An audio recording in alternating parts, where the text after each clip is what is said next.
puts his head into a blood-soaked bag so that his thirst for blood will finally be quenched.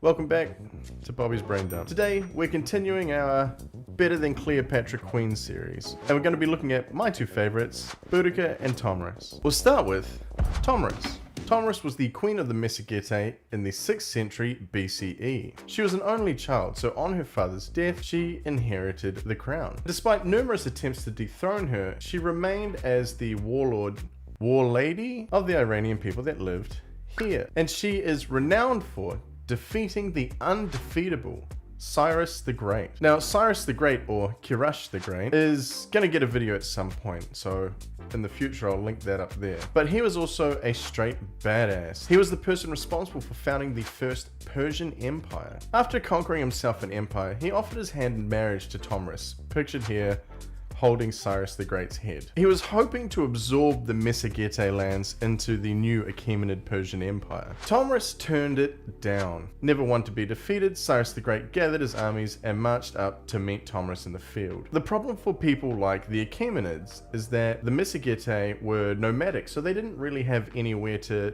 take. They've got to agree to fight you. And so eventually it was agreed that they would fight. The Mesogetae win the second battle. Tomyris finds Cyrus the Great's body and decapitates it, puts his head into a blood-soaked bag so that his thirst for blood will finally be quenched. That sounds, once again, way more interesting than Cleopatra. But we'll move on to our final entry in the Better Than Cleopatra Girl Boss Queen video series. And that person is Boudica. Boudica was the 1st century queen of the Iceni or Acheni people, who were a British tribe that lived just here. When her husband died, he left his lands to his daughters and the Roman Emperor, which the Roman Emperor took to mean that he left his lands to the Roman Emperor. And everything was fine for a while, but it all came to a head when Boudica was whipped and her daughters were raped. Boudica gave a speech that roused the Iceni people, saying that it would be better to have been slain and perished than to be a slave to the Romans and pay their taxes. Boudica gathered an army of 230,000 Britons.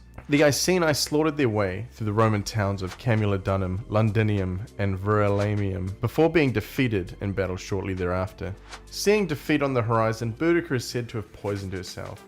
After dying, the Britons threw her a lavish funeral as they mourned her loss. Just a reminder that the Britons are not the English. The English are Germans, and the Britons should take back Britain. Now, in my mind, all of these options have been way better than going over the inbred queen Cleopatra, who was married to her brother husband. If you like the series, then it's kind of inspired me to make a weekly video on somebody from history. Some of them might be really well known, and maybe some won't be. Anyway, thank you for watching, and I'll catch you on the next one. Peace.